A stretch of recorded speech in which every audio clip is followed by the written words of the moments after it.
no bull market, todo mundo é gênio de opção. O cara compra call. Deixa pegar um chacoalho pro cara ver como é que é bom, sabe? E teve gente que perdeu tudo. Eu sou um cidadão que começou no mercado com 14 anos. Recentemente fui tesoureiro do BCN, depois do Bradesco. Mas qual que é a grande diferença entre você ser um tesoureiro e você ser um gestor? Ou até já pulando uma etapa aí. Porque muito tesoureiro bom não se torna um gestor bom. A minha ex-sogra tem 80 e tantos anos. Aí me ligou um dia que um agente autônomo ofereceu uma bola 50 para ela. Aí eu liguei pro cara. Você quer que a senhora resgate com 130 anos, é isso mesmo? O senhor é um fanfarrão, hein?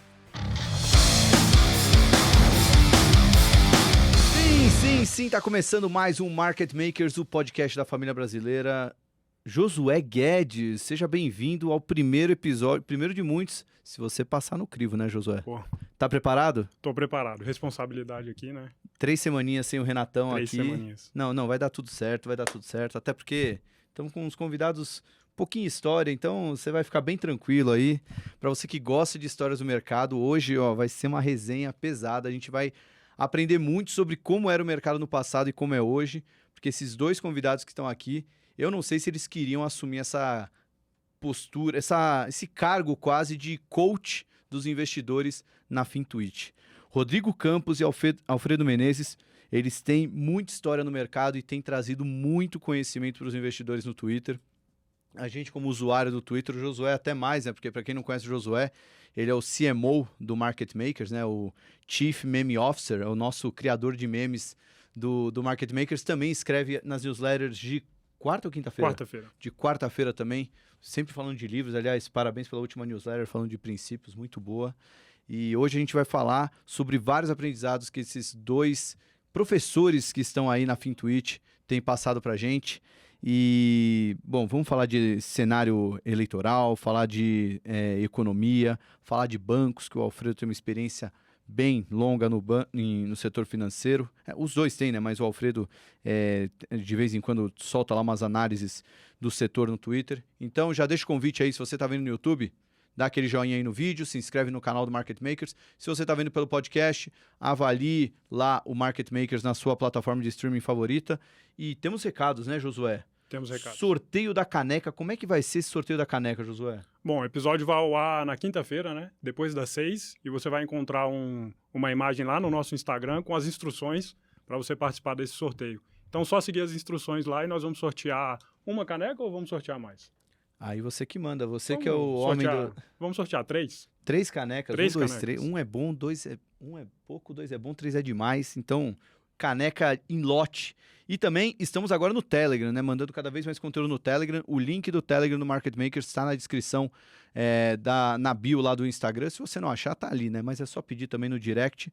E também a nossa newsletter, Compound Letter, tá todo dia de manhã. Uma newsletter nova saindo para vocês. Só se inscrever gratuitamente, deixar o e-mail lá e receba os nossos textos diariamente. Bom, vamos lá apresentar.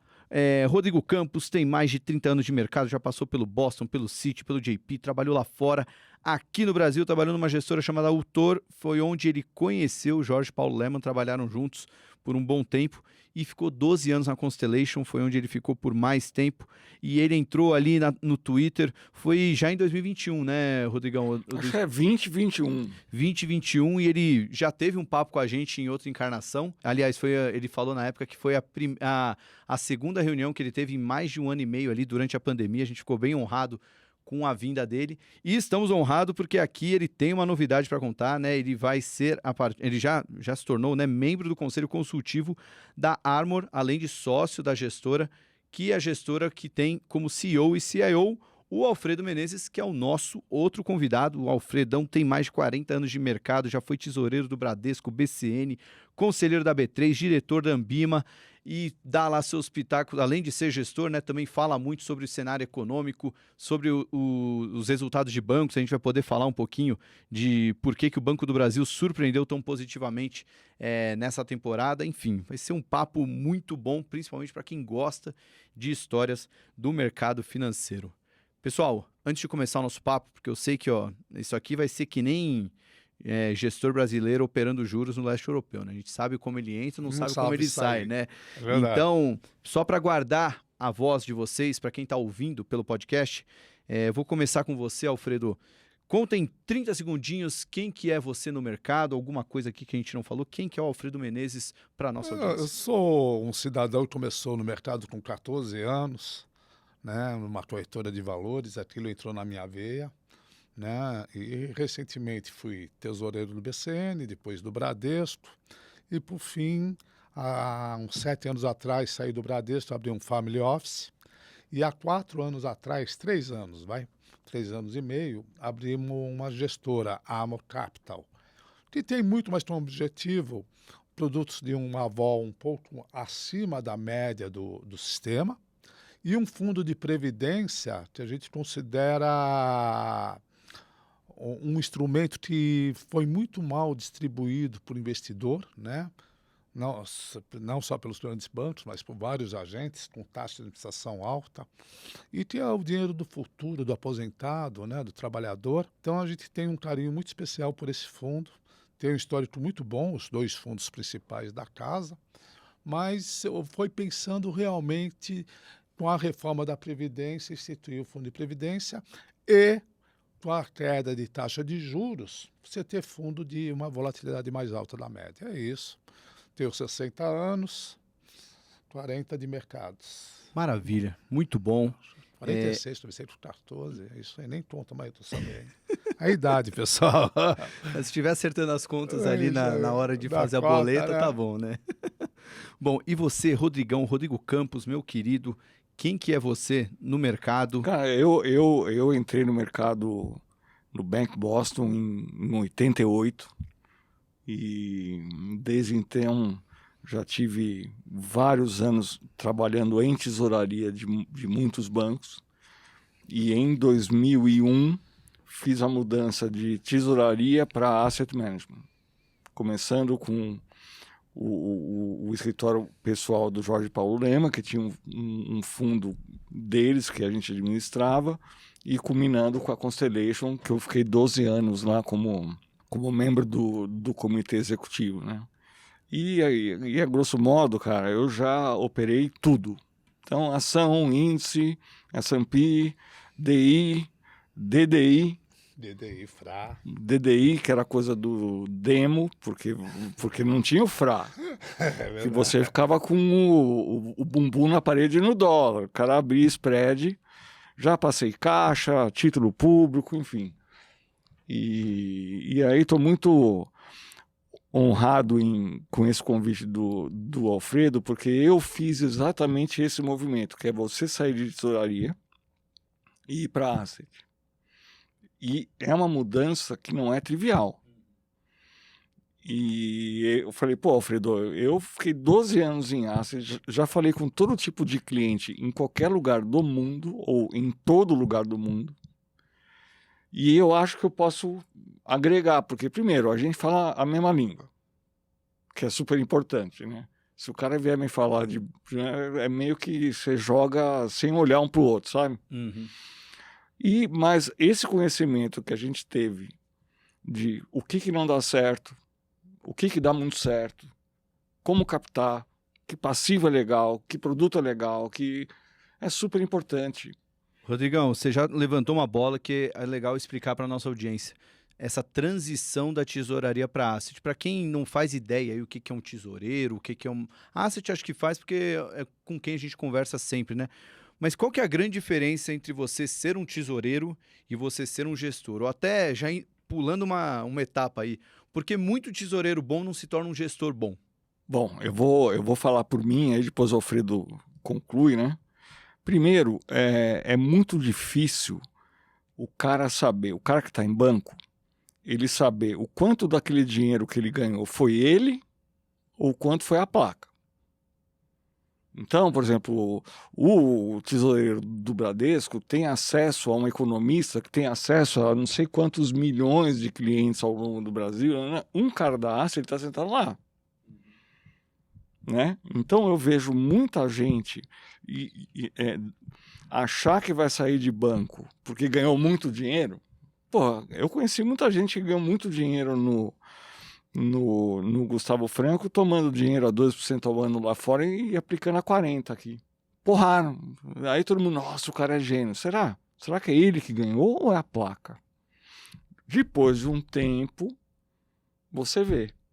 Você separa o joio do trigo. Eu não estou falando que ninguém vai conseguir, estou falando que não sejam sonháticos de achar, olha o meu PNL aqui no banco A, no banco B, porra, eu vou abrir uma asset, vou porrar de ganhar dinheiro. Não sei.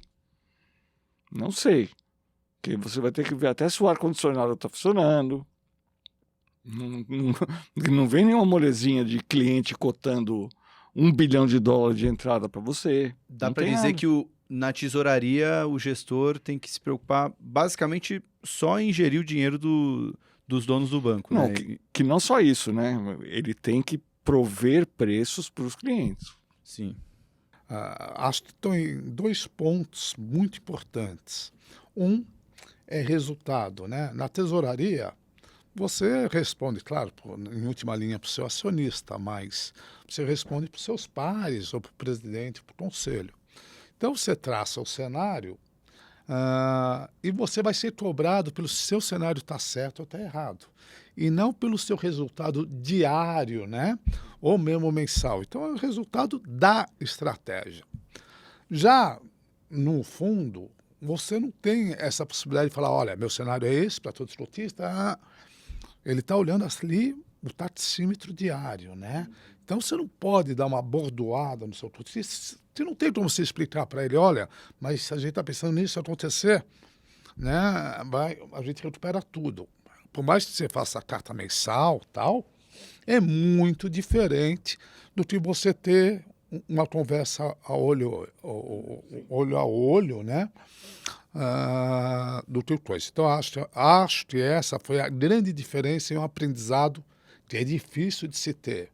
Né? Eu mesmo contratei um cara que foi ex-tesoureiro e tal, e ele não conseguiu se adaptar, porque fundo é diferente. A disciplina sua de oscilação de torta é muito importante mais do que a oscilação num banco. O banco se importa o resultado trimestral que vai sair do balanço. A gente não está preocupado com o resultado da semana específico. Né? Então, acho que esse é um ponto. Outro ponto que é muito importante, você colocou muito bem, o banco está vendo a economia real. Né? O banco está vendo importador fechando, ou o cara comprando, gringo entrando, comprando papel aqui no Brasil. Então, às vezes, o banco ganha muito dinheiro, não é em função que a equipe é excelente. Não, ele está vendo o fluxo da economia como um todo. Ele está tendo uma resposta que o gestor não tem esse fluxo da economia real, né? Então, eu falo, o trading, às vezes, tem não ter estrutura para herói. Você pega o banco, tem uma quantidade de informação muito maior. Fora, como o Rodrigão colocou, né, a equipe, né? Pô, eu me lembro, acho que no Bradesco, a gente chegou a ter 32% economista da área econômica, né? Eram números muito altos, né? Pô, numa gestora você vai ter 3, 4 no máximo, né? Então, você cobre o mundo inteiro. É impossível, você tem que escolher nicho de mercado, né? Então, numa tesouraria dá para você, né, ampliar os mercados que você está olhando, já numa gestora não. Então, acho que é essa a diferença. E tem uma outra, uma boa que eu sempre brinco e tal. A gente chamava que o fulano era membro do Winners Club. Então é aquele cara que é teu amigo de um outro banco, e aí você liga para ele de manhã, pô, meu, o que tá achando? Ah, meu, acho que tem que rapar esse dólar aí, tô comprado em 300 milhões. Eu falei, também, vamos nessa. Aí eu ia lá e comprava o dólar. Aí o dólar caía 12%. Aí tem aquele ditado, misery loves company. Eu falei, pô, deixa eu falar com um cara que também tá na podre, que nem eu, né? Aí ligava pro cara, o cara, meu, você não sabe, cara. Eu desliguei o telefone com você, entrou um cliente aqui, me rapou, eu fiquei vendido. Tipo, o cara só ganha. Quando você vai para uma asset, o senhor tem cota diária, filho. Exato. Vai estar então, lá todo dia. Veste a sandalinha da humildade que não tem Winners Club aqui. Então isso foi uma coisa muito legal, que muita gente se dá muito mal com isso. A gente, o Alfredo, eu estamos cagando. Se o tipo de passivo, então, afeta na forma como você faz a gestão do recurso, né? Porque no caso de uma tesouraria, você tem um dinheiro que é ali, que está dentro da tesouraria, e na gestora, no caso, é um outro tipo de dinheiro, né? É um Digamos tipo assim. de passivo, né? A cobrança é diferente. E eu acho que teve um ponto muito importante, é que com as plataformas digitais, você mudou o perfil do investidor de fundo multimercado, ou fundo de ações, fundo alavancado como um todo. Você pega o Verde, que eu acho que é o melhor exemplo de todos, né? É mais antigo. A SPX também é um belo exemplo. Mas ali foi um investidor que decidiu aplicar, porque viu a rentabilidade média, histórica. Né? Então, o Verde é um fundo que, se ele vai mal um ano e meio, como aconteceu, ele tem muito poucos saques. Né? E hoje, com as plataformas, quem decide sacar ou não, normalmente é um agente autônomo. Então, se o fundo começa a ir mal, ele tem muito saque se ele estiver dependendo de um passivo distribuído por agente autônomo. Então, mudou um pouco o perfil. Agora, o que eu costumo falar, que não só a fundo gestora, mas casas menores, todo mundo faz teste de estresse, né? VAR. Eu tenho até outros modelos de limites, que eu acho que o VAR ele não cumpre, não fecha todos os riscos, fecha alguns, mas Smile de curva, o VAR é uma droga, né? Mesmo para opções, o VAR, ainda mais opções quando estão curtinhas para vencer, não funciona porcaria nenhuma. Então a gente tem outros modelos de aperfeiçoamento que 40 anos de existência, né, de aprendizado, nos ensinou isso. E a gente sempre foi, nosso perfil está no sangue trading, né? E trading a gente tem que olhar todos os riscos aonde está pegando. Bem, e por que eu estou levantando esse ponto? Um ponto que poucas pessoas veem é liquidez, né? Eu tive family office, trabalhei no banco pequeno, né? Então, quando você tem um efeito de cauda, né? Os preços saem totalmente da realidade. E por que sai totalmente da realidade? Eles não saem totalmente da realidade porque ele não acha que pode bater isso, né? Eu me lembro que no Joel's Day, o DI, se eu não me engano, no Coutinho, dava aumento de cupom um atrás do outro, assim, tipo, pro mês seguinte já tinha aumento de cupom absurdo no meio. E por que isso acontece? Acontece porque o cara tem que zerar a qualquer preço, porque ele não tem caixa nem para a margem e nem para o ajuste, né? Então, eu sempre prezo short de liquidez. Minhas posições têm que aguentar 2 nível padrão, senão eu não tenho. Né? Eu tenho que aguentar 2 limites de alta de dólar. Por quê? Senão você vai ganhar aos poucos sempre, mas se você pegar um evento de cauda, pode acabar com você. Né? Então, o nosso objetivo, como a gente tem esse DNA de trading, é estar se policiando para não ter que tomar uma atitude irracional por caixa. Né? A gente tem regra de stop loss, mas o stop loss é dado quando vai degradando aos poucos. Né? E não se discute, o diretor de risco lá estopa todo mundo, estopa até eu. E o moleque é forte, não dá nem para bater o filho da puta. Desculpa o palavrão. É o Matias, né? Só que quando tem efeito de cauda, a gente quer reunir o comitê de investimento e sentar para discutir. E o passivo é importante. Você toma uma porrada grande, se você tiver muito dependente, né, de plataforma, você tem muito saques rápido, né? Se você não tiver investidor, o nosso fundo é qualificado, né? Mas se não tiver investidor qualificado, é muito mais volátil, né? Só antes de passar a bola para o Rodrigão, investidor qualificado é aquele que tem mais de 1 milhão declarado, ou então é análise de investimentos. Quando falou de VAR, né, o Value at Risk, né, que hoje agora com o futebol, né, faz o VAR aí, não é verdade. Não é, fez o trade, faz agora o pessoal acha que é futebol. chama o VAR ali para ver se a boleta tá certa. O P&L que o Rodrigão falou é quanto tá ganhando ou perdendo, né? Exato. O lucro ou prejuízo que tá tendo. Foram esses aqui por enquanto. A gente anotou aqui outros aqui, mas a gente não entrou no assunto. Mas complementa aí, Rodrigão. Não, só falando que o investidor de plataforma, ele muitas vezes ele se ilude pela rentabilidade passada. Eu gosto de pensar o seguinte, se eu coloco meu dinheiro num fundo, eu estou contratando a equipe. E quando eu saco, eu estou demitindo a equipe. Então, o que me deixa mais preocupado? Eu conheço o Alfredo. Se eu começar a ver que o Alfredo está operando Bitcoin, eu ia ficar muito preocupado. Entendeu? Provavelmente eu sacaria. Se eu ver que está operando... Porque ele fala, pô, eu conheço o cara, eu sei onde ele é bom, eu sei qual que é a caixinha de areia que ele arrebenta há 40 anos. Que porra, tá ótimo. Entendeu? Então, eu canso de falar, conheçam as pessoas Verdade. que você está contratando e vê se o que elas estão fazendo tem a ver com o histórico delas, pô. Não adianta, eu já cansei de ver, cara, você desesperado por passivo, você começa a operar o que está na moda. Mas você nunca operou na vida. Qual a tua chance de ter sucesso? Entendeu? E as pessoas não veem. Entra no site. Pô, deixa eu ver o currículo do Alfredo. Deixa eu ver o currículo do Matias. Deixa eu ver o currículo do... Entra lá para ver o do Stuberger. Entra lá para... Enfim. Né? Entra no site e escuta o Market Makers também, né? Não, uma ou boa escuta o ajuda Matchmaker, sabe? Tipo, ó, entendi. E aí, se você vê uma carta mensal que o PNL do cara veio do negócio meio estranho, luz amarela. Tipo, opa. Sabe? Mas deixa eu fazer uma pergunta em cima disso. Estou até puxando os dados da Ambima aqui, os mais recentes. São 25 bilhões de resgates em fundos multimercados e 21 bilhões de resgates em fundos de ações de janeiro a julho. Ao todo aí dá quase 50 bi saindo. Para ter saído tanto dinheiro assim, vocês acham que o mercado realmente deu uma azedada total?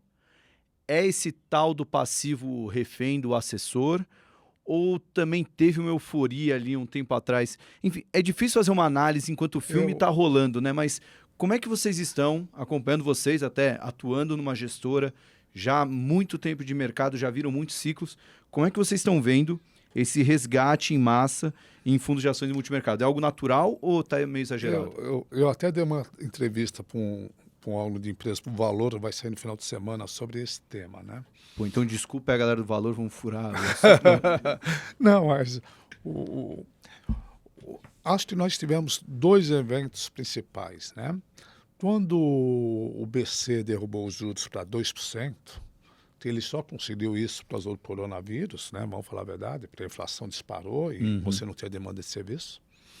Você viu muito investidor sendo forçado a correr por risco, e sendo que ele não era um cara de risco, né? Ele não era um cara de ações, não era um cara de multimercado, ele é aquele rentista do CDI, que na hora falou assim, porra, não está rendendo mais nada o meu dinheiro, deixa o produto. Tá bom. Aí, por outro lado, os assessores, né, falaram, pô, vamos vender esses produtos. Quando a taxa de juros sobe, esse cara que estava ali querendo correr risco e não era o perfil dele, ele foi o quê? Para o fundo de renda fixa ou comprar renda fixa. Aí os fundos multimercados performaram mal. O que o assessor fez? Saca tudo. Primeiro que ele não vai ganhar performance, né? Porque o assessor tem interesse dele. Ele ganha a taxa de administração e a performance, não vai ganhar nada.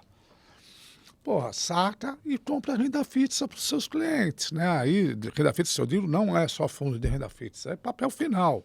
CDB de banco de segunda linha, debêntures. Então, acho que isso acelerou o processo. Mas, para mim, o processo está no final, praticamente está esgotado, tá? Porque essa leva já saiu, os produtos de renda fixa já não estão tão grandes. Você teve um caso muito engraçado que aconteceu com 2%. Você me lembra que em 2019 e 2020, Rodrigo, um monte de empresa que nunca tinha acessado o mercado de capitais no Brasil começou a vender a debêntures CDI mais 1, CDI mais meio, e empresas com nome de créditos não tão bons. Aí você pegava a mesma empresa, tinha dívida lá fora, o spread dela era 5% acima do spread Brasil, 5 ou 6.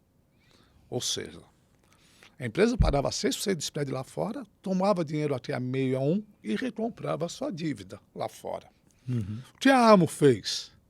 A AMO foi lá e, em vez de comprar debêntures aqui desse cidadão, Fui lá e comprei a dívida, não dessas empresas em si, só de primeira linha, mas compramos, porque o spread numa primeira linha lá fora estava 3, aqui estava 1, 4, mas papéis de primeira linha realmente, sabe?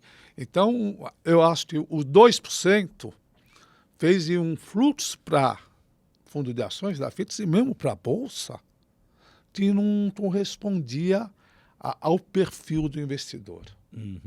Não, e eu acho que eu sempre falo isso, meu. Quem vive de juro real é economista. O rentista quer saber o seguinte: no final do mês, o que eu recebi de juro sobre o patrimônio que o meu marido me deixou, ou que não sei o quê, pagou minhas contas? Com 2%, esse cara ficou desesperado. Porque é muito fácil você ver, peraí, eu tenho 5 milhões aplicado, que meu marido me deixou, que meu filho me deu, que não sei o quê. Chegou no final do mês, eu não consegui pagar. Mercado, aluguel...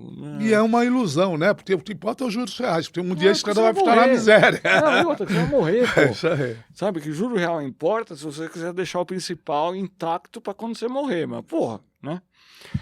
Aí, qual que é o problema que eu vejo? Esse cara, ele foi para a bolsa erradamente, desesperadamente, foi para multimercado, idem, e perdeu.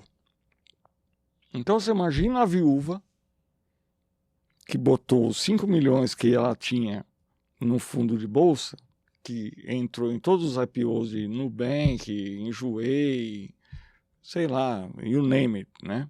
Magalu, Nuhai, etc. Aí ela foi lá, o extrato dela, ela está com 2,5 milhões. Sabe quando que ela vai ganhar os 2,5 milhões de volta? Nunca. Aí é pânico. Então, o que aconteceu, eu acho que muita gente fala, né? Não, porque a renda fixa voltou a ser atraente. Eu falo, se orienta, irmão. O cara está salvando o que sobrou. Sabe? Ainda bem que a renda fixa... Mas aqueles 5 milhões já viraram 2,5. Sabe? A gente olha muito Ibovespa. Cara, a Bolsa Brasileira não é Ibovespa. Trabalhei 12 anos com isso, cara. Gringo não quer EWZ. Gringo não quer Petro. Gringo não quer Vale. Gringo... Porque falou, o que tem de Brasil aí? Gringo quer varejo. Foi bem? Não, né? Gringo quer real estate lá. Mercado imobiliário. Foi bem? Pô, você acha que o gringo entrou nisso aí? Não. Quem que entrou? A viúva dos 5 milhões de reais. Do 1 milhão de reais. Né? E eu concordo com o Alfredo que a gente erra muito porque fundo de ações é 30 dias. Tem alguns que são 40, tem alguns que são 50, 60, 90. O que você vê de resgate hoje foi pedido lá atrás. Né? Então precisa tomar cuidado com isso, porque o que entra hoje. O que saiu foi pedido 60 dias atrás. Não, o que faz sentido nos dados agora, porque os fundos de ações tiveram um resgate bem forte mês passado e mês passado foi um puta mês positivo para a Bolsa. Mas é que não foi pedido agora o resgate. Exato. Foi pedido antes. Porque o cara queria receber no final do semestre. Né?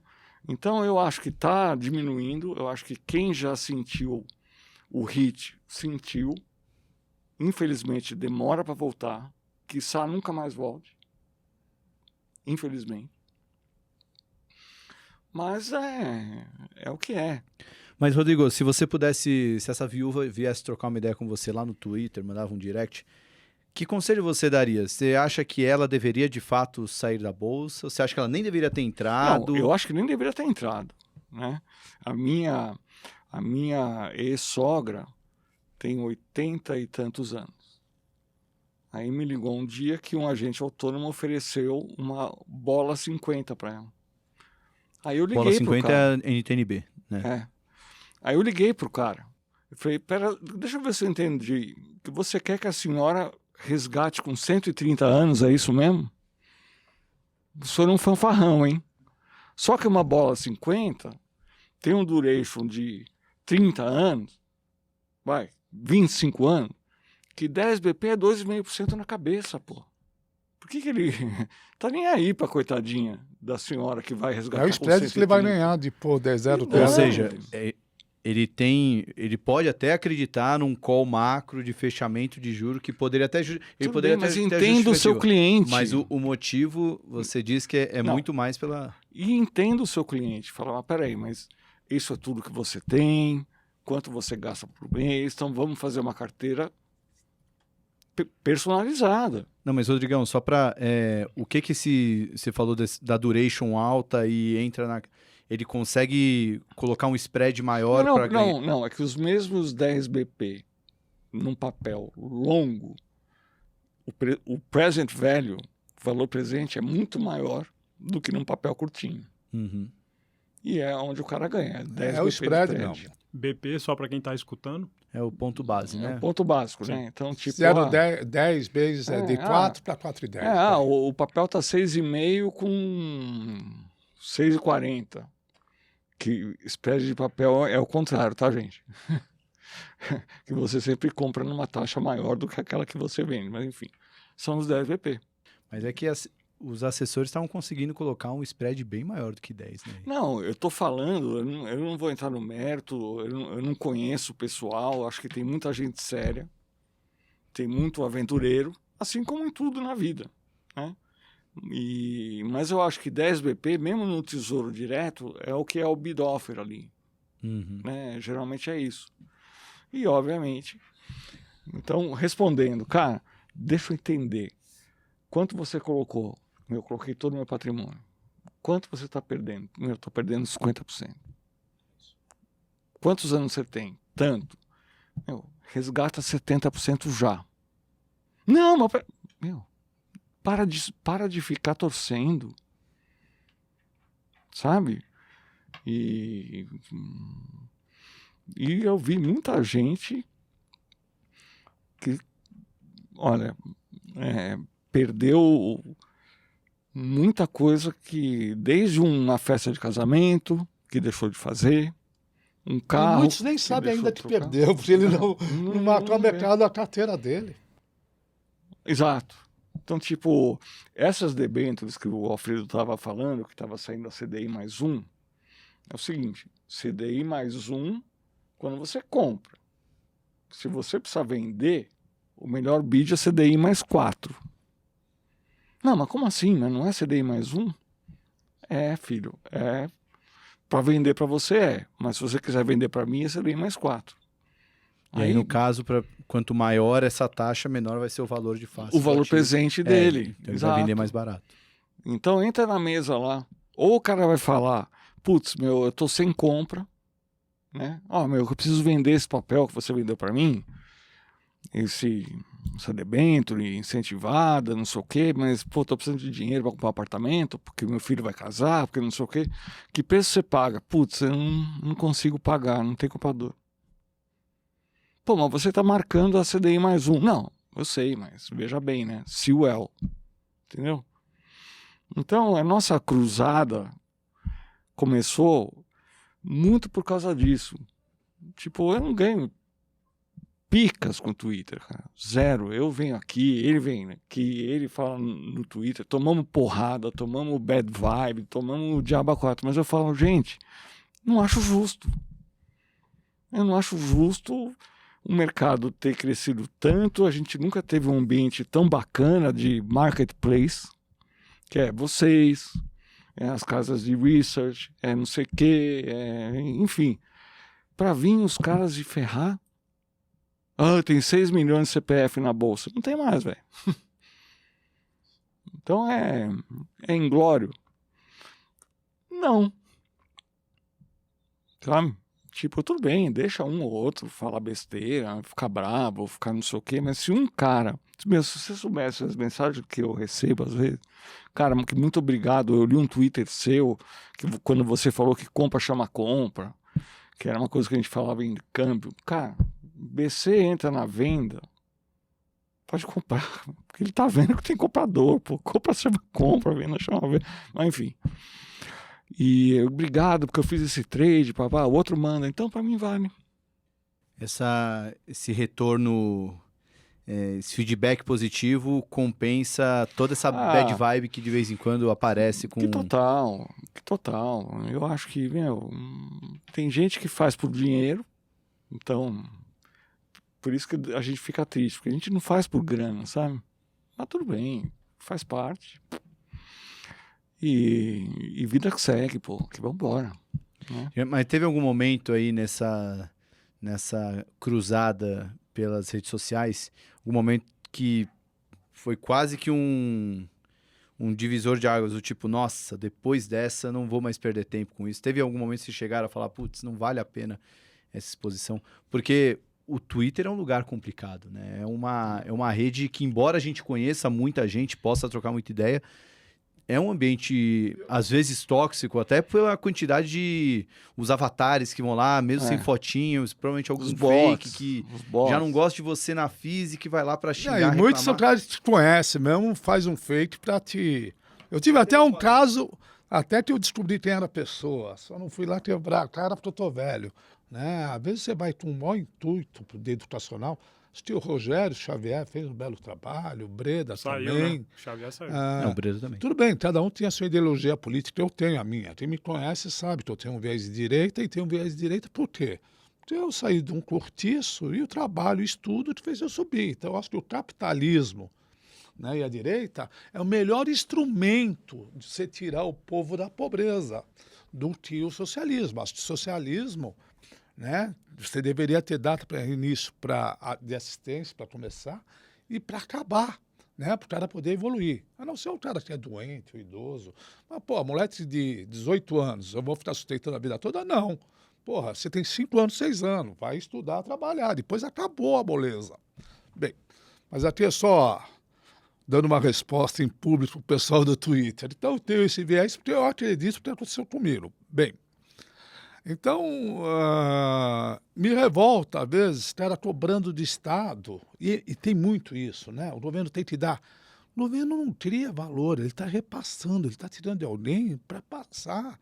Se o governo desse para todo mundo, a gente viraria Venezuela, ninguém ia ter nada, ninguém ia produzir nada.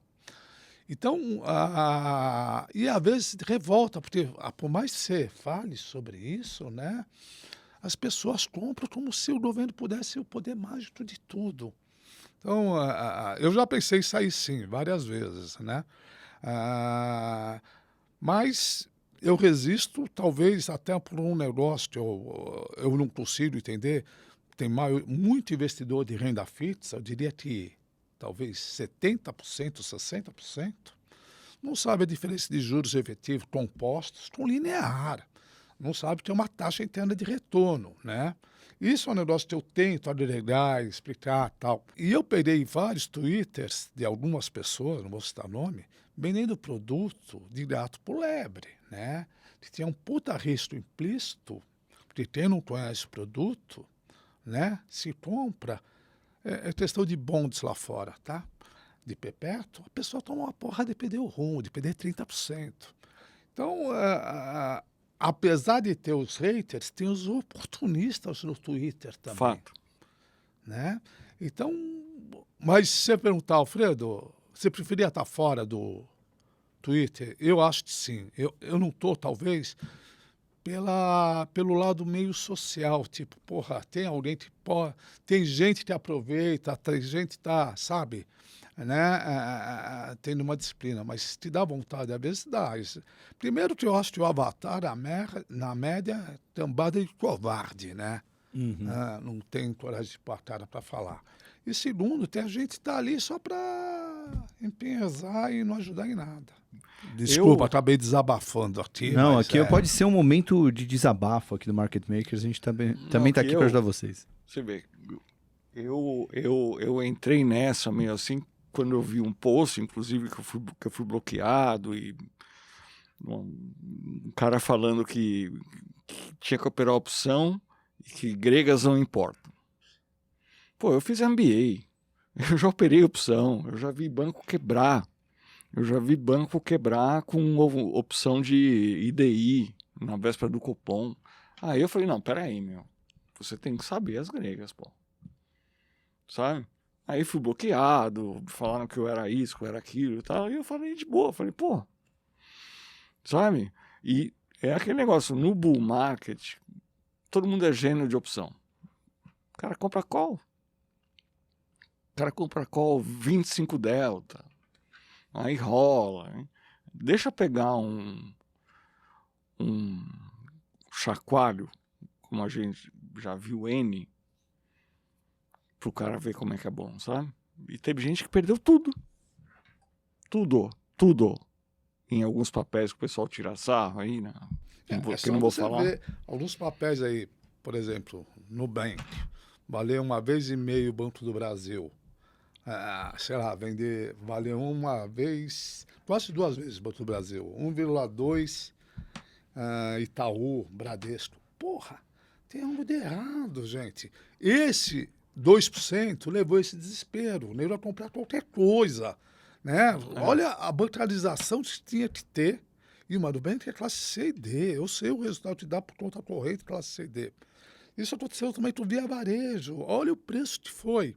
Ou seja, infelizmente, nosso conhecimento financeiro médio é muito baixo. Uma vez eu fiz um post da Via Varejo, falei, pô, Via Varejo não pode valer mais que o BB. Agora eu confundi se é Magalu ou Via Varejo. Acho que era Via Varejo. A Via Varejo. Porque o Magalu valeu muito mais. Mas eu fiz um pôster falando que a Via Varejo jamais poderia custar valer um BB. Cara, eu acho que eu recebi 200 xingos porque eu falei isso. E fora as DM, cara. Né? E aí o pessoal mandando o negro comprar a opção de Via Varejo.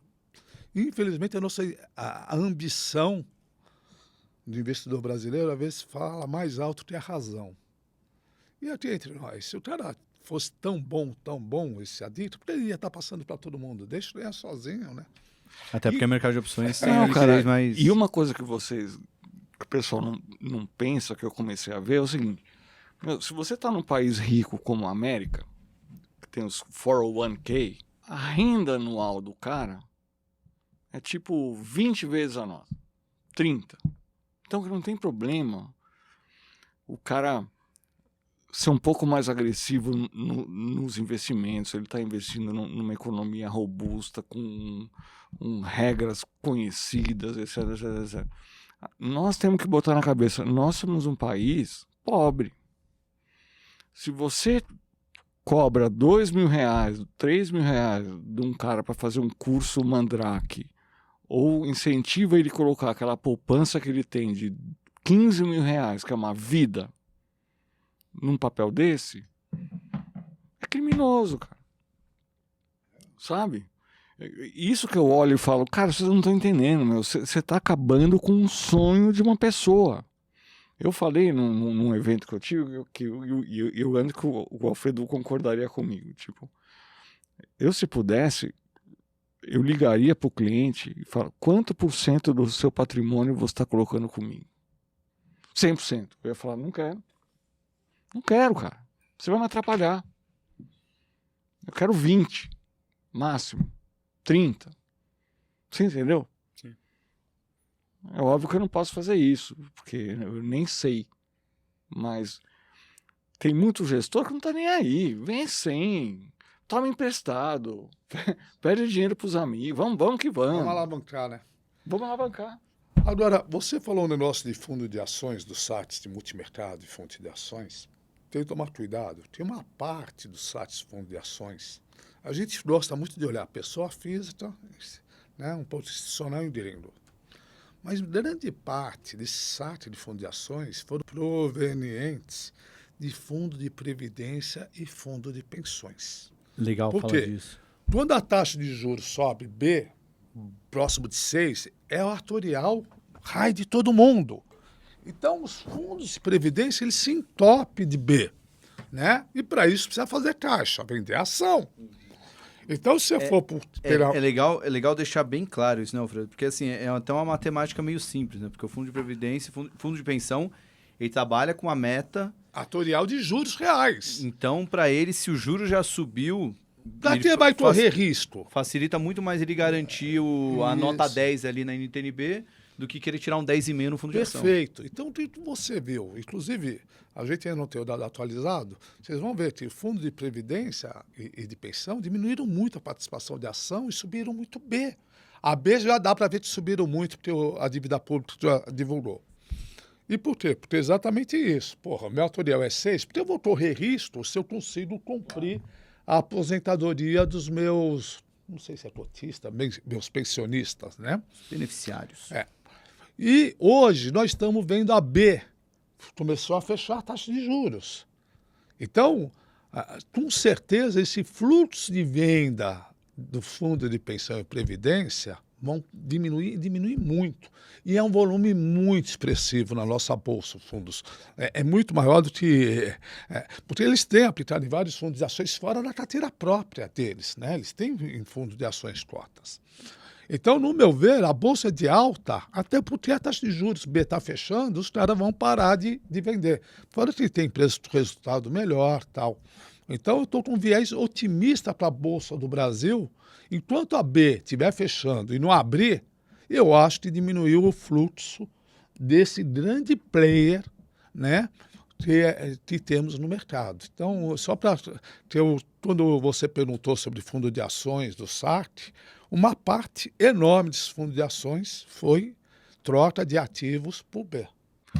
E tem uma coisa que você sabe que lá na Constellation o carro forte da Assets sempre foi gringo, né? Uhum. Institucional. Então, não era hedge fund, são institucionais, enfim, do mundo inteiro, literalmente, não estou brincando, não. E várias vezes ao longo do tempo, a gente tentou marcar reuniões e não conseguia fechar a agenda. Porque o interesse em Brasil era zero. E sabe qual que é a palavra mágica para eles? É isso que eu acho que as pessoas ficam fazendo umas fantasias. A palavra mágica para eles é crescimento. Pode reparar. A gente começou a crescer, vai ver o fluxo de estrangeiro na bolsa. Ele não está nem aí.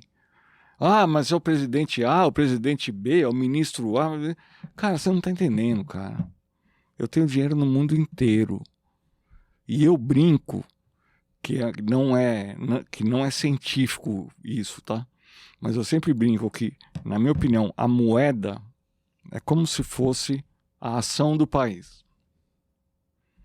Se você tem um país que está em crescimento, que está não sei o quê, a tua moeda aprecia. E the other way around. Aí fala, não, porque o gringo entrou. Não é só isso, cara. Então, a minha experiência, mostrou crescimento, você justificou para o cara, justificar para o chefe, porque ele está colocando dinheiro aqui.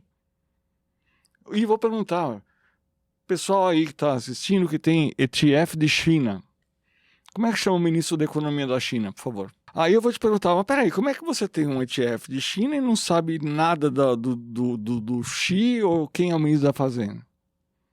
Sabe? Para com isso. Não é assim que funciona. E aí a gente vê o povo se engalfinhando no Twitter. Não, porque o Paulo Guedes é isso. Cara, o gringo não tá nem aí. O gringo fala o seguinte, show me the money. Tá crescendo? Tá. Tô dentro. Até porque o crescimento, especialmente para o Brasil, ele é muito importante para a sustentabilidade da dívida, né? A relação dívida-PIB, né? A gente com juros reais de 5, vamos colocar 5, né?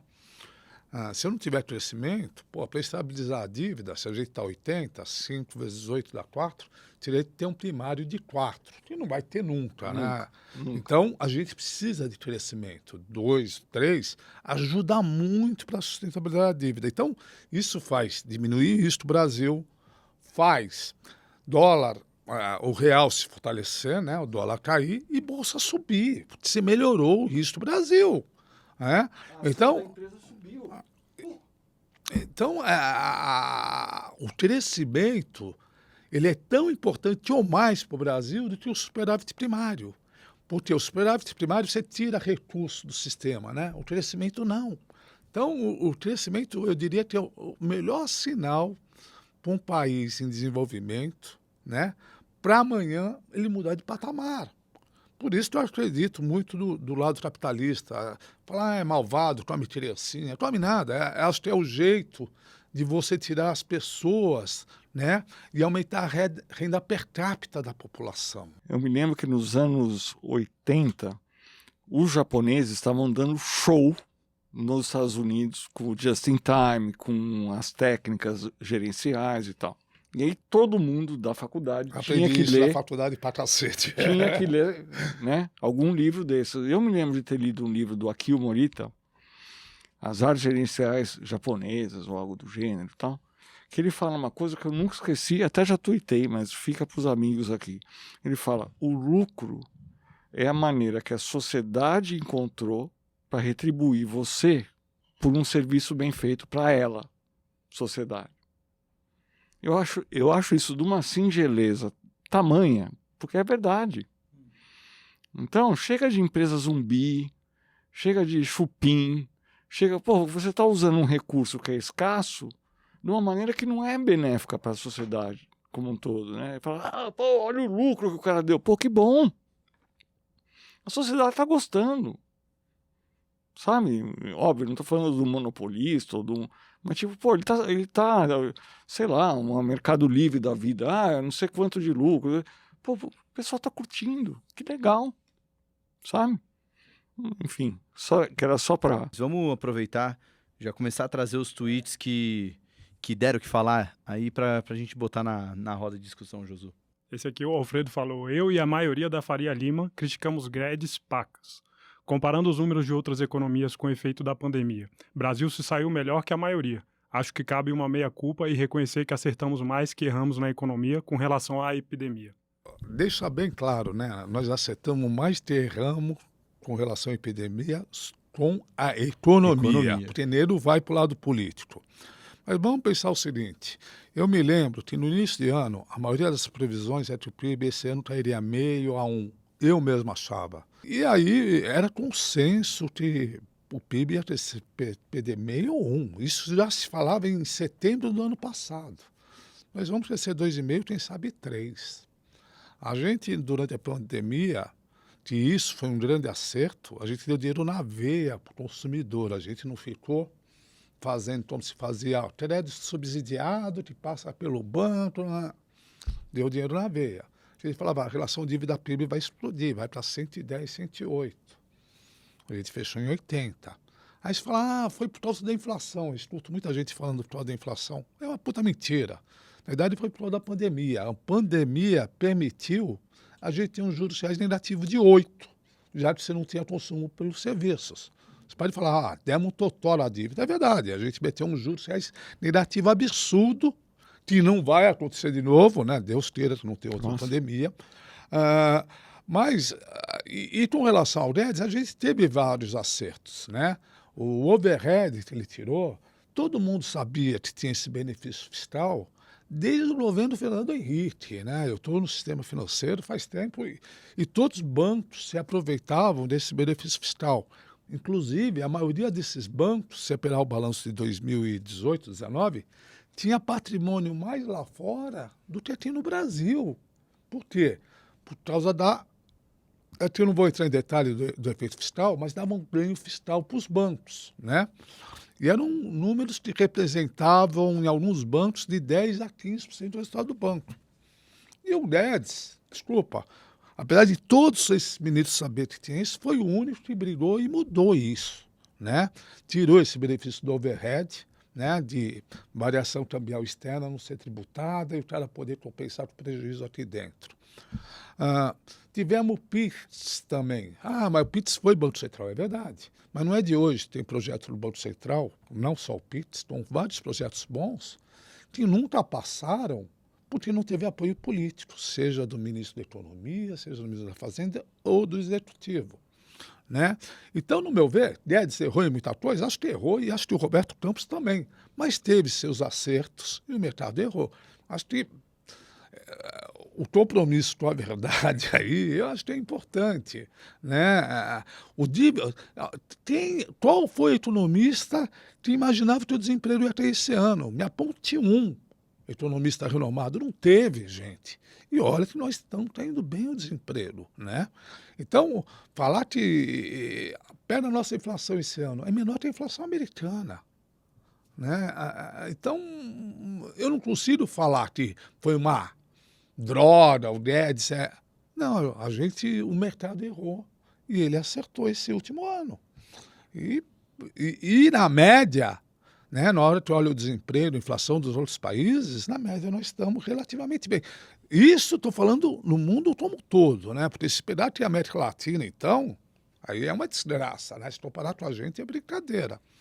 Então, é um pouco disso. E tem uma coisa que me veio esse insight aqui, nossa, há muitos e muitos anos, quando a gente mudou o JP Morgan do edifício Eluma, e que estava o BTG junto e tal, e viemos aqui para o primeiro prédio da Faria Lima, que estão até hoje lá. Uhum. Cara, se você soubesse o pau que foi de nego dando opinião que eu queria o móvel assim, o móvel assado, e nego com ciúme porque não ia sentar perto da janela, e aí briga. Não, é um banco americano que só visava o lucro, ok? E eu vi o pau que deu e a dificuldade que foi de acomodar todo mundo. Agora imagina o Guedes chegar e falar, pessoal, Congresso, nós vamos privatizar a Eletrobras. Pô, eu no JP Morgan não consegui sentar na cadeira que eu queria, cara. O cara vai privatizar a Eletrobras e nego acha ruim. Ou acha, porra, mas ele não fez isso, não fez aquilo. Vai fazer. Vai lá. Vai lá ser congresso, né? Vai lá convencer a turma. Vai lá pra você ver. Eu não conseguia convencer 8 gringos que eu tinha que sentar numa mesa, pô. Numa cadeira X, do lado de um cara. Pô, então, sabe, pô, menos, sabe? Acho que tem que botar em contexto e falar, pô, não foi fácil, teve uma pandemia no meio, ninguém é perfeito, o sistema é complicado e é mesmo. Ok. Pronto. Você acha que no final o Guedes está sendo premiado pela resiliência, pela persistência? Porque ele não foi um defensor público assíduo de tudo, né? Porque ele meio que enfrentou o sistema nisso aí, mas, querendo ou não, as coisas foram passando, né? Mesmo que ele não tenha sido o ministro que talvez o mercado imaginava que ele poderia ser, mas na média ele conseguiu ser muito melhor do que a gente já teve. Na média, se a gente for comparar alguns ministros, não gostaria de citar o nome, mas espera o último, pelo menos. Porra, o penúltimo, né? O último foi Nelson Barbosa, acho. Pô, foi, sabe, uma desgraça, né? A gente teve recessão sem pandemia, cara. Olha 2014 que aconteceu. A reforma administrativa. A gente não teve o Congresso apoiando a reforma administrativa, mas tivemos uma reforma da Previdência. Agora, a gente teve uma mini reforma, mini não, foi grande, uma reforma administrativa silenciosa. O que diminuiu o tamanho da máquina, Petrobras, pera pelo balanço dela, isso é público, é de funcionário pela produção de barril, pera dos Correios, pera o que aconteceu com as empresas, mesmo o Banco do Brasil. Aí, além disso, ou seja, um cabide de emprego emagreceu pactas. As empresas começaram a dar um puta lucro, né? E vou te falar, Banco do Brasil, o lucro só não é maior porque ele tem um índice de cobertura muito mais alto que os bancos privados, né? Se ele for no mesmo nível, o lucro do Banco do Brasil seria maior. Índice de cobertura, para quem não sabe, é quanto você tende a mais do que seria necessário para a inadimplência legal do Banco Central. Bem, então você teve as empresas públicas dando porrada no resultado, gente. Diminuiu os funcionários do executivo. Aí ele fala, mas diminuiu? Mas muita gente se aposentou. Tá bom, mas se todo ano se aposenta, não muda. Tem concurso todo ano, pô. Tem concurso. Mas ele não deu aumento. Gente, o funcionário público brasileiro, eu tenho muitos familiares que são juízes, promotores, tem muito... Mas vamos falar a verdade, é uma classe privilegiada, ganha muito mais que a média do setor privado. É tão verdade. Se é tão ruim, está ganhando tão mal, pede exoneração e vai tentar ganhar mais do setor privado. Ninguém faz isso. quer fazer greve. Então, a reforma administrativa que o Guedes fez não foi pequena, sabe, sem um Congresso.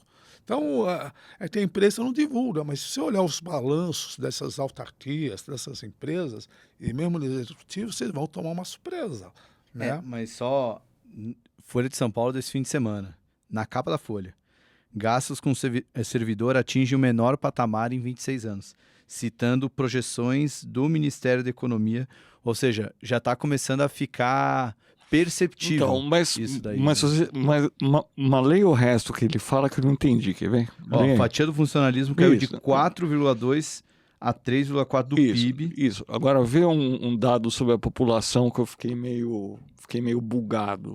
De ter reduzido de 630 para... Não, que a população cresceu 40% de... aqui no final, né? A economia atribui esse corte à digitalização da gestão federal. Representantes de servidores, porém, dizem que desde os anos 90 o funcionalismo caiu 12% e a população cresceu 40%, ou seja, onerando sobretudo saúde e educação. Desde 1990, que a gente já estava no mercado, nasceram 80... Quantos milhões? 40%? 40%, ou seja... Nasceram 80 milhões de pessoas, é isso? Deve, pela conta aqui... Pô, é gente, hein? Freestyle, hein? Um pouco mais, mas é isso, gente.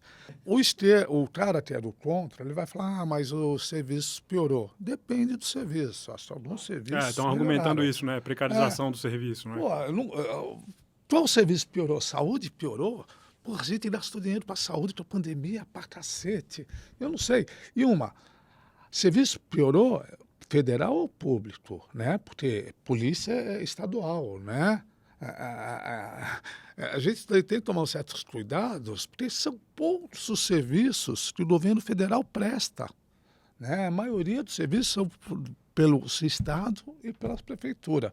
Bem, mas não estou aqui para defender Guedes, Bolsonaro, nem nada. Só estou aqui para fazer uma meia-culpa que também o cara não é esse bosta que todo mundo está querendo pôr.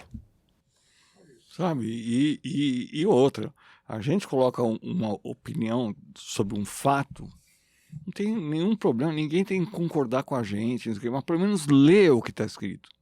Você vê que teve gente lá que não leu. Então ele está falando da economia, o cara falou, não, mas ele foi contra a vacina. Eu falei, da onde o cara tirou? Mas acho que é um pouco o que a gente falou antes do Twitter. Às vezes a pessoa usa aquilo já para botar algum descontentamento. Acho que a ideologia política queima neurônio. E é esse o ponto que eu ia chegar, da questão da ideologia.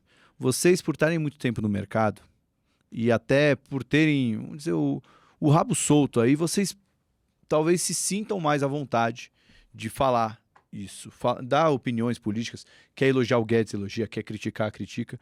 Agora, a gente sabe, no meio que a gente está aqui na Faria Lima, a gente sabe que hoje está cada vez mais difícil qualquer posicionamento a favor ou contra. Às vezes até um encontro com um candidato já pode virar motivo para essa empresa sofrer um boicote. Que o fulano teve com o Lula, agora virou Lula, vou tirar tudo. Se o cara tá contendo para ser presidente, tem que conhecer mesmo, pô. O quanto vocês sentem que isso, por vocês já terem vivido os outros ciclos eleitorais, o quanto isso hoje tá pior, tá atrapalhando o trabalho do gestor? Como é que vocês estão vendo isso aí? Quando vem pesquisa, pô, mas como é que a pesquisa errou tanto? Cara, as pessoas estão com medo de chegar e falar, olha, eu sou a favor disso, eu sou a favor do armamento, por exemplo. As pessoas não falam, mas a urna fala. Então, dito isso, eu acho que realmente a coisa está num extremismo que está acabando com famílias, está acabando com amizades, está acabando com gente que concorda em 98,9% das coisas. 98,9%. Porque o brasileiro é conservador, cara. Desculpa falar, mas, pô, eu tô com 56 anos, cara. Eu fui nas diretas já na Praça da Sé com a bandeira do Brasil. E aí me mataram no Twitter que eu falei que ninguém tava dando ok pro Dia da Bandeira. Eu falei, não, cara, eu uso a bandeira desde o Direta Já. Que tava o Lula, Tancredo, Fernando Henrique, Chico Buarque, tudo bem, eu tava lá, cara. Emocionado, entendeu? Então, eu acho que menos. O que eu gostaria para um país, para os meus filhos, não sei, menos. Vamos ser mais, como se diz, amigável. Tipo, ok, eu entendo você, não tem problema nenhum. Né? E hoje é tudo ferro e fogo.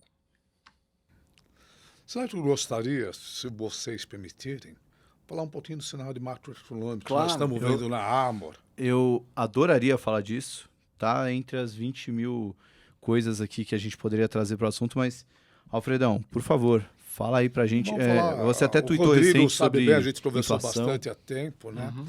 Uhum. Nós temos uma visão, primeiro, de bolsa eu já falei, acho que bolsa tem tudo para melhorar, até pelo fluxo de menos venda de previdência. Acho que a ação de banco tem muito para recuperar, porque a inadimplência não vai ser o que a gente esperava e o PIX e o overhead já está na conta da rentabilidade, então os múltiplos estão atraentes. Então, a gente gosta de Bolsa Brasil, estamos alocados mais ou menos em torno de 20% do nosso PL Bolsa Brasil. Tem o setor de energia e de saúde, eu gosto muito do setor de saúde porque a população brasileira está envelhecendo, vai envelhecer. Nossa, né? Vamos estar jogando bola na rua. Pô, é nóis, Bem, velho. É então, nóis. a população, a pirâmide, né? A gente está envelhecendo bem, então eu gosto do setor de saúde. Temos uma visão muito pessimista com a Europa, né? A gente acha que a Europa dificilmente controla a inflação sem uma recessão, porque a Europa tem uma desvantagem enorme com relação às outras economias, já que você tem uma moeda única e cada um com uma política fiscal, né? Você pega, sei lá, Itália, Portugal, cada um com uma política fiscal deteriorando, né? Então, você não tem os dois instrumentos principais para você combater a inflação. Então, o nosso viés é muito pessimista com a Europa, estamos vendidos em euro na moeda, tá? E somos otimistas com a Bolsa Americana, com a economia americana. Por 2 pontos. Acho que, primeiro, que o CPI e o PPI, além de ter surpreendido muito, a gente viu ali serviços já voltando, os núcleos melhorando, né? Além disso, você pega, quando a Bolsa ela corrigiu, não hoje, mas 2 semanas atrás, ela tinha corrigido uns 25% do máximo a Bolsa Americana. Lembrando que parte das empresas consegue repassar a inflação para os seus preços, para as suas margens, não são todas. Mas essas empresas, em teoria, caiu 35%. Que são empresas boas, que estão mais no Dow Jones do S&P. Então, nós estamos hoje também comprados na Bolsa Americana. Mas aí estão via Dow Jones ou S&P? S&P, por causa da velocidade, e a gente tem um outro papel específico, né? Exatamente o papel desse tipo de empresa que eu estou te falando. Tá? Até porque a gente não tem uma... Eu sempre defendi o seguinte, o que a gente não estuda e entende muito bem, a gente não opera. E eu não tenho uma estrutura enorme para analisar numa empresa, né, mergulhar. Então, o índice acaba me ajudando, né? E o Dow Jones para operar no Brasil é bem difícil, né? O S&P é muito rápido. Bem, com relação ao câmbio, né? O câmbio nós temos uma visão... Só antes de entrar no câmbio, em Brasil vocês estão comprados via índice ou tem alguns setores? Não, nós temos o índice é a menor parte. Tá. Nós temos energia. Aí é um basket de ações. Eu tenho energia, tenho banco, especialmente banco público, acho que tem, viu minhas lives, sabe, na minha opinião. Bancos públicos, né? Vários bancos públicos. Tem um que ele comentou recentemente ali no Twitter. Então, acho que me viu no Twitter Live, sabe que eu estou falando, mantenho ainda, acho que ainda tem espaço para andar. E saúde também, que você falou, E saúde, que eu acho a longo prazo. E energia eu tenho bastante. Energia, tá, legal. Energia, que eu digo, é mais energia elétrica. Sim. Gostamos dos 2 setores, até pela toda a privatização também. A gente acha que tem espaço. E temos um ponto de índice, mas não é, eu diria que a parte grande é isso. Temos algum ponto de banco pequeno também, né? 2 bancos, um pequeno e um médio, né? E a gente está com esse viés otimista. Inclusive, a gente esse mês está indo bem, Pactas, acho que está dando, vai dar uns 3% da cota esse mês, estamos dando 260% do CDI. Em março, perguntaram para você, Alfredo, se você achava que o dólar nos próximos 12 meses, em março desse ano, era mais perto de 6 ou de 4,70, né? Naquele período lá você falou de 6, né? Como é que Isso. tá a sua visão hoje? Então tá, então vamos lá. A gente está vivendo um bom momento para o Brasil, né, de fluxo, né, com a taxa de juros alta. Só que eu ainda acho que o dólar vai pressionar e pressionar bem até o final do ano. É claro, vai depender um pouco de política, mas tecendo que nada mude, né? É claro, você falar, puta, vai ganhar o Lula e vai vir Meirelles. Teste que eu estou falando, né? Mas não é essa impressão que eu tenho se o Lula ganhar, até porque ele não definiu o nome dele, ele está falando de ministro mais para o lado do social, mais político. Então, e quanto mais tempo o Lula demora para definir o nome do ministro da Economia dele, mais medo eu fico. Mas, voltando, esse ano a gente deve ter um dos piores fluxos no final do último TRI. E o fluxo é apertado só no último TRI, né? Porque a gente tem uma grande remessa de dividendos, juros e dividendos. A gente não pode esquecer que as empresas lucraram mais, até pelo crescimento foi melhor. As empresas lá fora viram os juros subir e os seus títulos, especialmente high yield, subir bastante. Então, você deve ter as matrizes pedindo para remeter o máximo que dá de dividendos. Ou seja, a empresa que tem sede aqui no Brasil vai lucrar, aí a matriz tira esse dinheiro aqui. Então vai ter E novembro, dezembro, normalmente é o high histórico. Então, acho que tem... Aí, janeiro, volta a despencar, igualzinho que aconteceu ano passado. Vocês vão ver em dezembro, eu até tinha tweetado isso no ano passado, que, dezembro era o mês de vender, porque vai ser o high histórico. E eu acredito que esse ano se repita. A não ser que a gente tenha uma puta surpresa, como eu te falei no Ministério, né? E mais um item. Quanto ao turismo do Brasil, normalmente era deficitária em torno de 13 bilhões de dólares, de 12 a 14 bilhões de dólares. No ano passado e retrasado, foi deficitária só em 2 bilhões. E por quê? Pelo coronavírus. E eu não tenho dúvida que o BC não está divulgando os dados. Que a conta turismo, o pessoal voltou a viajar. Então ela vai se deteriorar. Está se deteriorando. Né? E no final do ano é que pesa mais. Então qual é a minha visão? É de repente ver um dólar no final do ano 5,60, 5,70, 5,80. Você fala, então por que você não compra? Não compro porque o custo de financiamento me mata. Não tenho muito o que ganhar, né? O custo do CDI. Né? E vejo janeiro voltando para 110, 120. Esse custo é porque quando a gente compra dólar, naturalmente é como se ficasse vendido no juro? Assim, você está deixando de ter o seu CDI, né? Seu custo você está comprado no juro, né? Tipo, sim, mas o dólar futuro... Mas aí a corrida do juro corre contra você. Isso, é isso aí. É o custo do carrego. Uhum. Então, é muito pesado. Então, a gente está em moeda com operações muito mais táticas, né? E operando opção. Um ponto de vol de moeda. Não é muito grande, mas são com deltas bem calculados. E a gente tem sintonia fina disso. Então, acho que um pouco o nosso cenário é esse. É pessimista Europa, otimista Estados Unidos.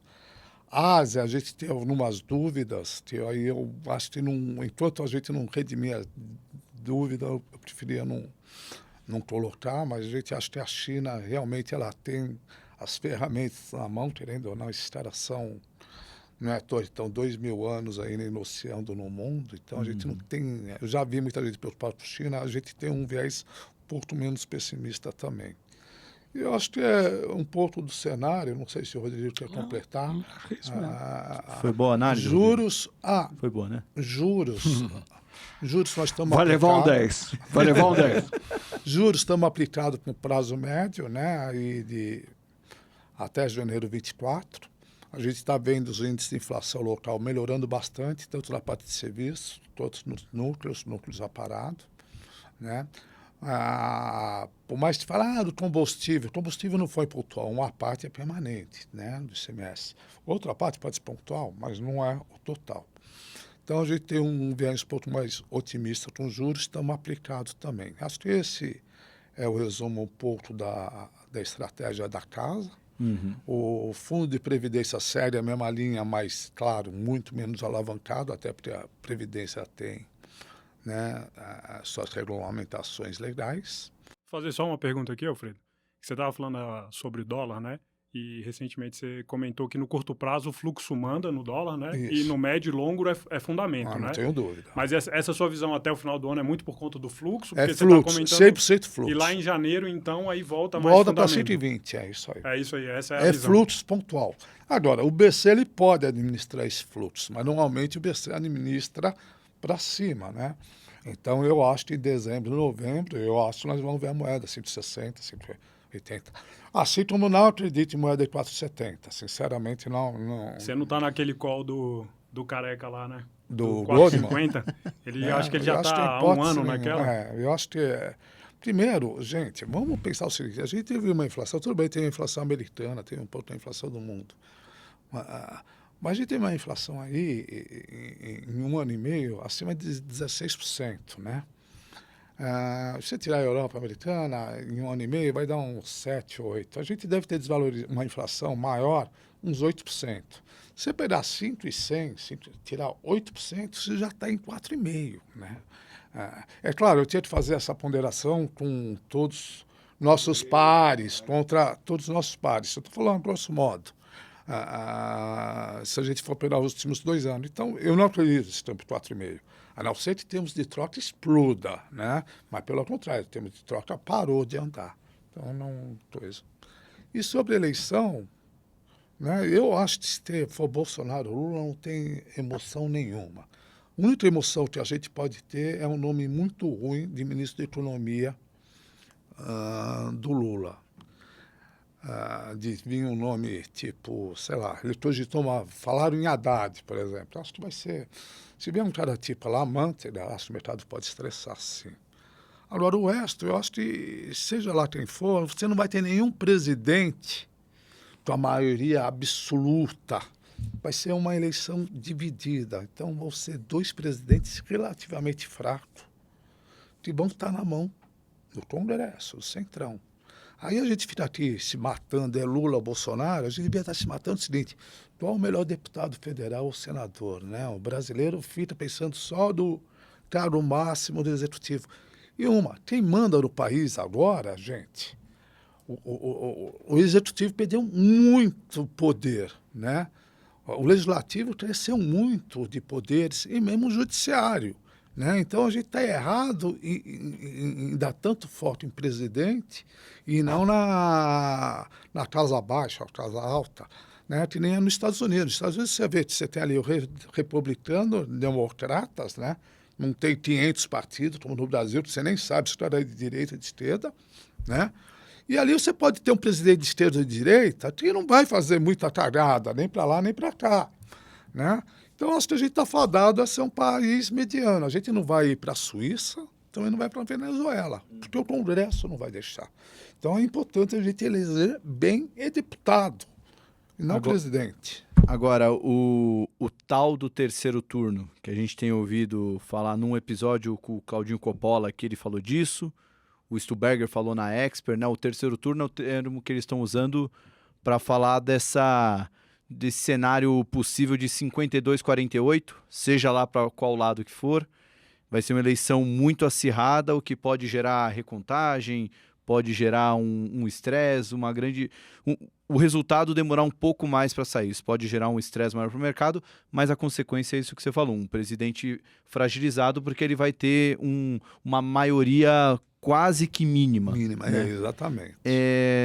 Esse cenário muda um pouco a sua visão para câmbio ali? Se a gente eu acho que não tem esse cenário. O Cláudio é meu amigo, não conheço ele, respeito para cacete se souber. Não acho que tenha esse cenário de ter terceira. Até porque é o seguinte, qualquer um dos dois que assumir vai pegar um rabo de folhete ferrado. E vamos... E as pessoas se iludem com algumas coisas, né? O Lula, do primeiro mandato, nós tínhamos uma relação, endividamento das famílias muito baixo. Pessoa física quase não tinha crédito. Por isso tem uma inflação alta, então não conseguia financiar pré e tal. Então, o crédito, acho que era 5% da pessoa física sobre o PIB, né? Então, não tem endividamento nenhum. Tem estabilidade da moeda, No governo Lula, as pessoas começaram a se endividar, comprar carro zero até em 60 vezes. Vocês lembram disso? Tudo. E melhorou o padrão via endividamento das famílias, que é muito justo. O americano se endivida muito mais que a gente. Não estou falando que isso é uma coisa ruim. Só que nesse novo mandato, seja lá quem for, o endividamento da família não vai conseguir ser, né, uma válvula de crescimento, porque as famílias já estão endividadas. Né? Então você não vai ter essa mudança de patamar de 5 para 30 do PIB de endividamento da família. Segundo, no primeiro mandato do Lula, você teve um pool de commodities, né?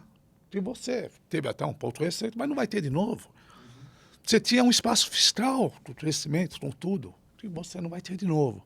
Então, eu fico pensando o seguinte, o Lula se sentando ali, cara, como que eu vou crescer? Né?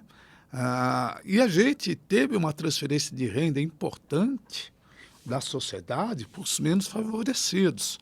Não discutindo aqui se é justo ou injusto, acho que até é justo, mas só tem uma solução para isso, aumentar a cunha fiscal. Né? Então, qualquer um dos dois vai ter que começar o ano aumentando a cunha fiscal ou reduzir os gastos para cacete. Que eu acho que é muito mais difícil o Lula sair reduzindo os gastos da máquina pública do que um governo tipo Guedes e Bolsonaro. Por isso que eu acho que o ministro de Economia do Lula é muito importante. E eu até acho que o Lula começar a ver que a eleição dele está ficando ruim para ele vai pôr um nome bom para buscar o pessoal aqui de centro da Faria Lima. O Lula, acho que é o político mais perspicaz que eu conheci no mundo. Ele pode não ter cultura, mas é inteligente e em política, ele manda bem, pacas. Né? Bem, eu acho que eu falei demais de política, mas eu queria fazer uma propaganda. Porra, pessoal, dá uma olhadinha no nosso fundo histórico, volatilidade. Eu pensei que você ia fazer uma propaganda política. Não, claro, com certeza. O seu fundo... Aliás, o nome dos fundos...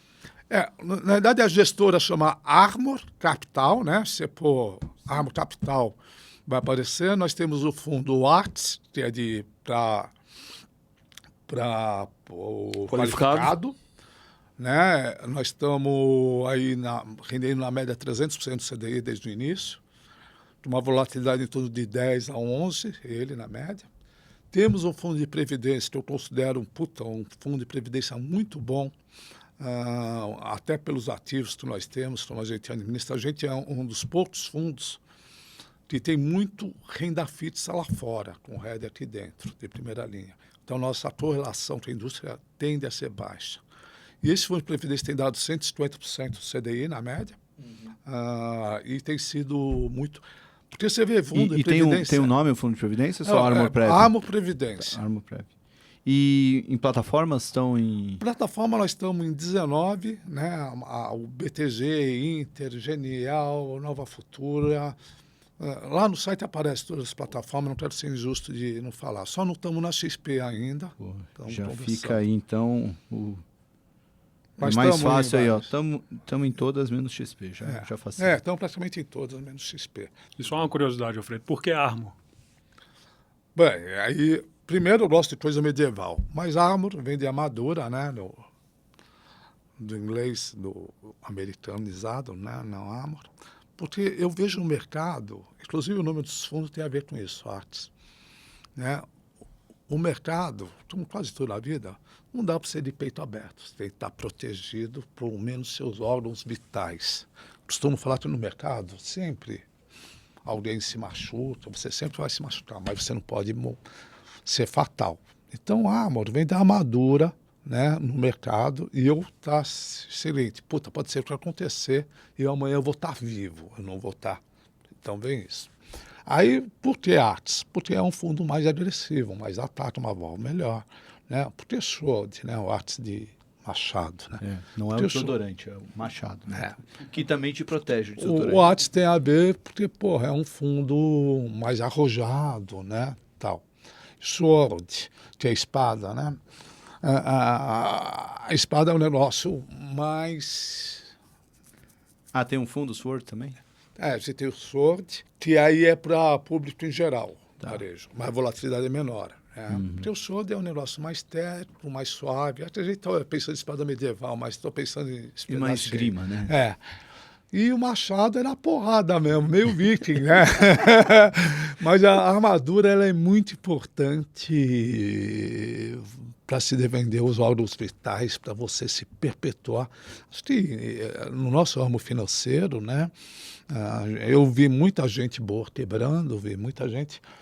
E por não ter suas defesas bem calibradas, mesmo pessoas muito inteligentes, competentes. Então é um negócio que eu reforço bastante, são as nossas defesas. Legal, muito bom. Pessoal, Vamos? daria para continuar esse papo aí por muito tempo, mas Rodrigão, para quem não sabe, tá até aqui contrariando as recomendações médicas, né?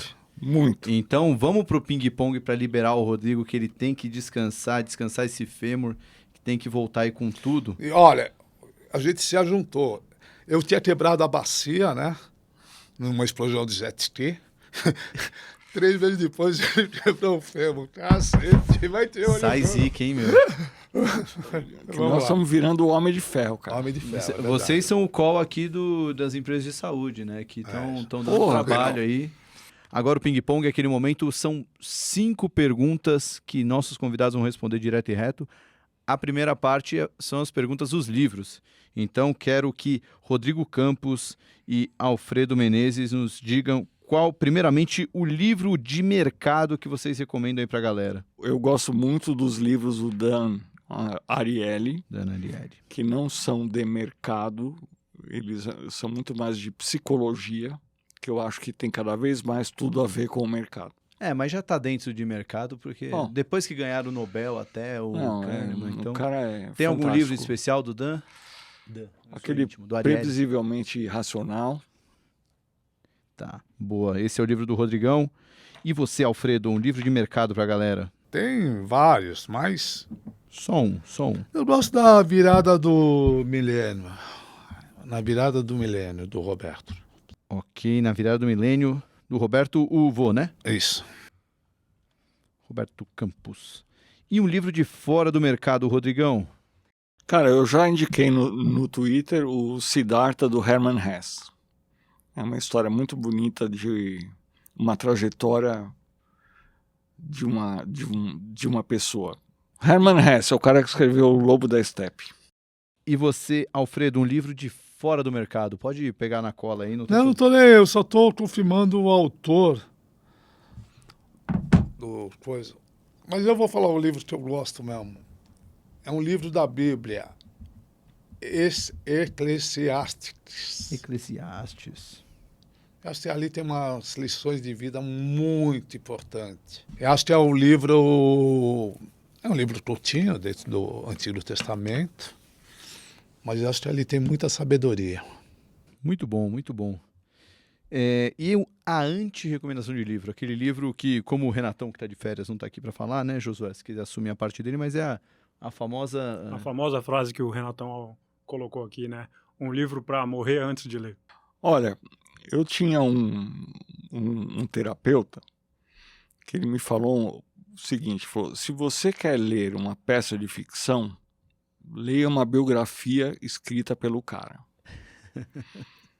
Então, para ler livros de ficção, eu prefiro ler livro de ficção. Então, eu não vou falar o nome de A, B, C, mas um livro que eu não gosto de ler biografia autorizada, sabe? Biografia autorizada. Que tá na moda. Que é o Winners Club, né? Tá. Winners. Eu nunca vi uma biografia de alguém que quebrou, né? Ou tá no... Então, eu prefiro não ler.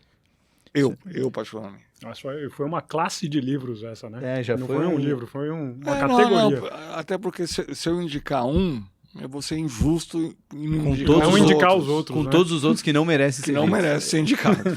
Excelente, muito bom. Maldade. Cara. Isso me lembrou o sketch do Porta dos Fundos, quando... Já viu quando o Gregório faz o Adolf Hitler fazendo a biografia autorizada dele? Falando, não, tira essa parte aí da câmara de gás, não tem nada a ver falar isso na minha história e tal. No final ele mata o escritor, né? Bom, um abraço pro Greg, deve estar vendo aí o Market Makers, gosta muito. E você, Alfredo, um livro fora do mercado? Aliás, não, já foi, é a anti-recomendação de livro. Você vai apanhar aqui. Lições Amargas de Gustavo Franco. Lições Amargas de Gustavo Franco. Pô, acho que é o primeiro autor brasileiro, hein? Então agora a gente realmente vai saber, Porque geralmente o pessoal fala, não lê aquele lá do o Principles, do Ray Dalio, é chato. Não lê. O Ray Dalio, eu li, eu acho que é um bom livro também, mas É meio longo só, né? Frase que merece um tapa na cara. Inauguramos esse bloco na semana passada e aquela frase que vocês não aguentam ouvir, o tuitar, aquele guru que fala direto, isso, enfim. Alguma que vem na cabeça de vocês agora? Eu tô convicto. Eu tô convicto. Gostei. E você, Alfredão? buy and hold. Eu acho Olha lá. essa eu acho que é um crime. Você fala, compra e esquece, porque um dia você vai ganhar. Quem fez isso com o Rodak quebrou, quem fez isso com O Xerox. quebrou, Xerox quebrou. Nós estamos falando de empresas que eram top, né? Então essa história de buy and hold, meu amigo, nunca, acho que merece um tapa na cara mesmo. Boa. Porque, porra, realmente, acho que é um desserviço. O Alfredo não responde aquelas enquetes que o pessoal faz de vez em quando, né? Uma ação para carregar pelo resto da vida. Não, né? essa daí o Alfredo já dá o tapa. Já antes de dá o responder. tapa, já. Cara, não existe isso. A gente viu tanta empresa, né? Tem falar, mesmo montadora, né? Era Detroit, Vamos lá. foi destruiu, os Vamos lá. japoneses engoliu. Vamos lá, Banco Nacional, Porra. Banco Econômico, Cominde. O grupo do Eike Batista, porra. E agora, estamos vendo, né? Não tô dizendo que vai quebrar, né? Mas a IRB nem vi como foi no pregão hoje, né? O papel que estava R$40 2 anos atrás, agora vai fazer um aumento de capital a R$1 por ação. Né? Para o Blockbuster, que era vídeo, fudeu, é do caralho, Blockbuster. vídeo cassete, o caralho. Netflix acabou com isso. Quer dizer, ainda mais se for ação que está envolvida em tecnologia, buy and hold nem... Eu Se tenho ações for- da Kodak. Vou tirar foto e mandar revelar. Pô, acabou, velho. Não, ele teve vários Não, exemplos. que é o que uma No outra... gel, eu adorava. Se um cara, a biografia, se alguém puder ler, do Amaral É autorizada? Não sei. Mas o Amaral Gurgel é um cara que era um puta visionário. Ele falou que carro elétrico na década de 70 e 80. É um puta bom. Eu fui acionista do Gurgel por ideologia. Achava esse cara é patriota. Virou tudo pó. Mas eu achava, então, buy and hold é uma cagada fodida, cara. Que eu até pus no Twitter uma pergunta que é o seguinte. Que eu falei, ainda bem que o Larry Page nunca me convidou para ser sócio dele numa empresa que ia fazer um buscador chamado Google. pra competir Eu com vi, o eu li Yahoo isso, é verdade. e American Online. Eu falei, você tá maluco? Cara, não, você vai Vai competir concorrer contra com um os puta gigante. gigante, cara. Vamos ver quanto a gente usa Yahoo hoje versus Google. Ainda bem que eu não... Você quer ver outra coisa? Tinha um bombom no início, que era antes do Facebook. Qual que era o nome? Orkut. Orkut também, fodeu. E Facebook também acho que vai pro mesmo caminho. Mas o Facebook já está diversificando o portfólio, né? Porque agora já é o Instagram. Mas o Facebook está deteriorando muito, o próprio Facebook. Embora ainda tenha um número de usuário bem grande. Eu não abro o Facebook já há uns De vez 6 em quando meses. eu lembro que sabe eu tenho o que tá Facebook. É. Não, o que eu acho, para mim, o defeito do Facebook é que o cara entra numa comunidade que ele vive num metaverso onde todo mundo daquela comunidade pensa igual a ele. Ponto.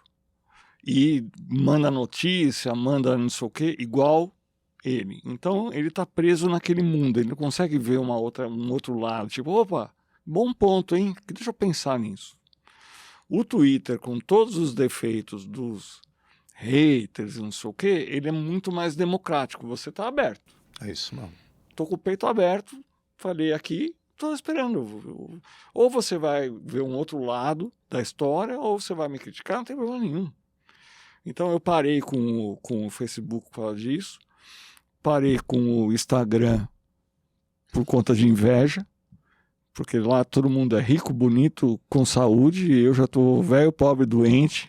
Lá é o E lá- clássico Winners Club, né? Não, que lá agora... O Winners Club estaria Não, bombando. ali é o lá. Winners Club, agora tá todo mundo em Mykonos, né, trabalhando aqui, tem pouca gente, cara. Então eu falo, eu não tenho emocional para ficar vendo isso. Para com essa porra. Tem a última pergunta, mas antes, olha, só um dos vários tweets que a gente não comentou, isso aí a gente vai ter que fazer outro episódio, mas eu queria muito pegar esse aqui, porque o Joca tá agora em São Paulo, né? E um dos vários tweets Inclusive que a gente teve aqui, né? teve aqui semana passada. Não, Joquinha. O Joquinha, um abraço pra ele, mas o Rodrigão tweetou um abraço. dia. Quando tinha a idade do Joca, o único report que aguardava era a revista Playboy chegando na banca do jornal. Ah, total. EBITDA de... e aí ele falou alguma coisinha ali. E essa aí De foi pi, Mas bom, um abraço pro Joquinha. Vários os tweets que não deu pra comentar, mas aí é um motivo pra gente ter um papo 2. E espero com Claro. o Rodrigão mais saudável aí também, pra Valeu, gente já vir gente. correndo aqui. Vamos Mas lá. pra finalizar, quem vocês gostariam de ver aqui sendo entrevistado por nós aqui no Market Makers? Alfredão, você primeiro. Eu, pessoalmente, eu tenho um viés da Elo. Eu gosto da Elo porque, em termos de valuation de empresa, acho que ela tem um fundamento muito bom. Acho que para investidor a longo prazo, em ação, não buy hold. Eu ia falar isso aí. Mas para investidor olhando a empresa e tal. E ela faz essa análise também dos riscos, coisa. Eu acho que é uma boa pessoa para se entrevistar. Bacana. Elo Cruz, já tá anotado aqui. E você, Rodrigão?